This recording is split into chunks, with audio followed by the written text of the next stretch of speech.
কেমন আছো বন্ধুরা? আশা করি সবাই ভালো আছো। সামনেই পয়লা বৈশাখ, আর বাঙালির অনুষ্ঠান মানে মাছ ছাড়া চলবে না। তাই আজকে নিয়ে এসেছি অনুষ্ঠান বাড়ির মতো কাতলা মাছের রেসিপি। তবে রান্নাটা কিন্তু গ্যাস পুড়িয়ে বেশিক্ষণ করতে হয় না, মাত্র 15 মিনিটে রান্নাটা হয়ে যায়। দারুণ এই কাতলা মাছের কারিটা গরম ভাতের সঙ্গে খুবই ভালো লাগে, তবে ফ্রাইড রাইস পোলাওয়ের সঙ্গেও সার্ভ করা যেতে পারে। তাহলে রেসিপিটা পুরো দেখবেন, আশা করছি ভালো লাগবে। ভালো লাগলে লাইক কমেন্ট শেয়ার করবেন আর চ্যানেলটাকে সাবস্ক্রাইব করে পাশে থাকবেন। চলুন তাহলে রেসিপিটা শুরু করি।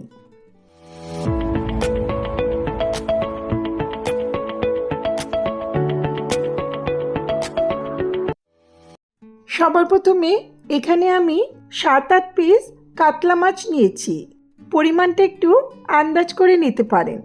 এখন এই মাছটাতে সামান্য লবণ, হলুদ আর 1 টেবিল স্পুনের মতো কাঁচা সর্ষের তেল মেখে নিচ্ছি।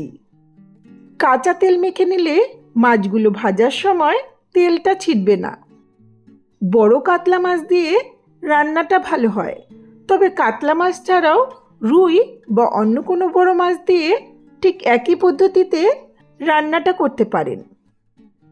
দেখুন, পিসগুলো একটু মোটা করেই কেটে নিয়েছিলাম।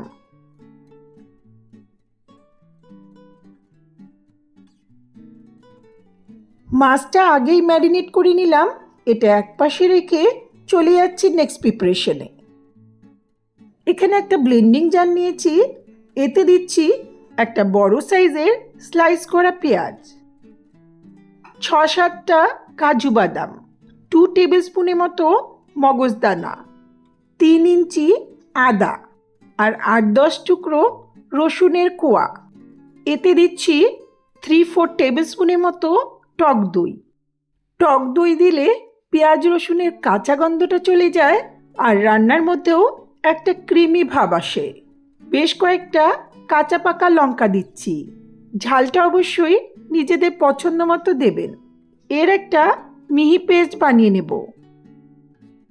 সব কিছু রেডি হলে গ্যাসের চুলায় একটা কড়াই বসিয়ে এতে 3-4 টেবিল স্পুনের মতো সর্ষের তেল ভালো করে গরম করে নেব।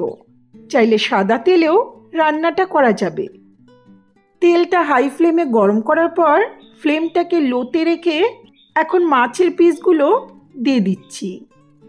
আপনারা অল্প অল্প করে মাছ ভেজে নিতে পারেন। আমি সবগুলো মাছ একই সঙ্গে দিয়ে দিচ্ছি।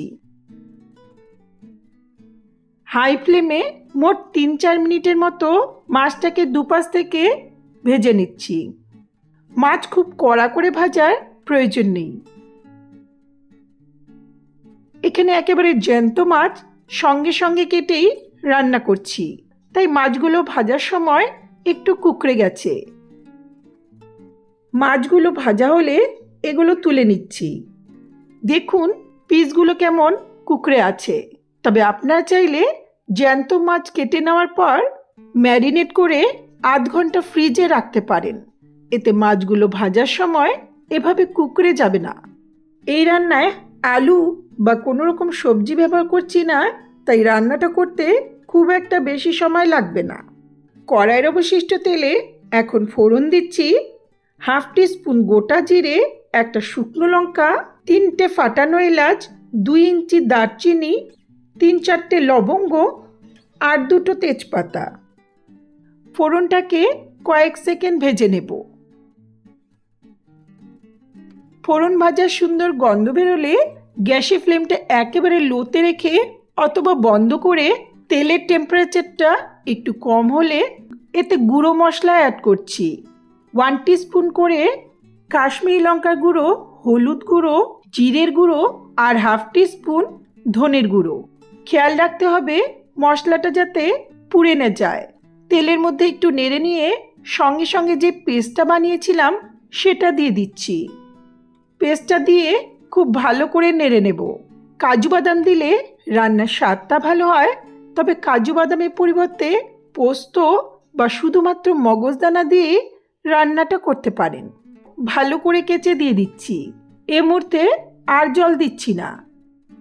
তেলের মধ্যে হলুদ আর লাল লঙ্কার গুঁড়ো দিলে রান্নার রঙটা সুন্দর আসবে আর মশলার কাঁচা গন্ধটাও চলে যাবে। খুব সামান্য একটু লবণ দিয়ে লো মিডিয়াম ফ্লেমে মশলাটাকে কিছুক্ষণ কষিয়ে নেব। খুব বেশি লাল করে ভাজা করার প্রয়োজন নেই। এখানে খুব সামান্য একটু 1 টেবিল স্পুনের মতো ঘি দিচ্ছি। রান্নাটাতে ঘি বা বাটার দিলে রান্নার স্বাদটা ভালো হয়।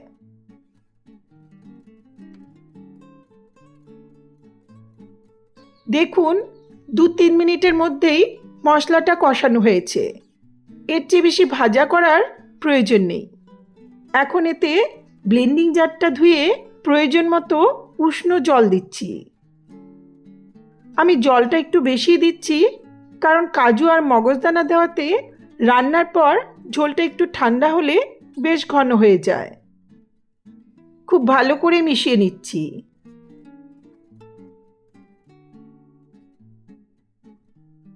এবার দিচ্ছি স্বাদ মতো লবণ আর খুব সামান্য 1 চিমটে চিনি।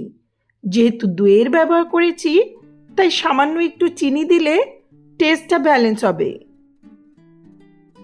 তবে মনে রাখতে হবে খুব বেশি টক দই দিলে রান্নার স্বাদটা ভালো হবে না। তাই সদ্য জমা হালকা টক দই দিয়ে রান্নাটা করতে হবে। এখন ঢাকা দিয়ে 2 মিনিট ফুটে ওঠা পর্যন্ত রান্না করব। ঝোলটা ভালো করে ফুটে উঠেছে। এখন ঢাকাটা তুলে ভেজে রাখা মাছগুলো দিয়ে দিচ্ছি। এই রান্নায় মাছের পিসগুলো একটু মোটা করে কাটলে খেতে ভালো লাগবে।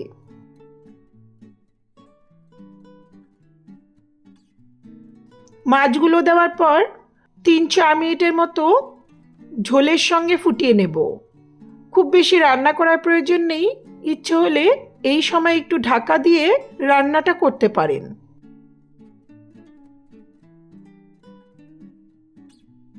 রান্নাটা হয়ে এসছে। এখন ওপর থেকে দিচ্ছি কয়েকটা চেরা কাঁচা লঙ্কা আর 1 টিস্পুন গরম মশলার গুঁড়ো। এখানে গরম মশলাতে শুধু এলাচ আর দারচিনিটাই ব্যবহার করেছি। চাইলে এলাচ আর দারচিনির সঙ্গে সামান্য একটু জয়িত্রী ফুল গুঁড়ো করে দিতে পারেন। ভালো করে একটু মিশিয়ে নিচ্ছি। এরপরে আর রান্না করার প্রয়োজন নেই। ঢাকা দিয়ে গ্যাসের ফ্লেমটা অফ করে কিছুক্ষণ স্ট্যান্ডিং টাইমে রেখে দেব। কিছুক্ষণ পর দারুণ স্বাদের কাতলা কারি সার্ভ করার জন্য রেডি।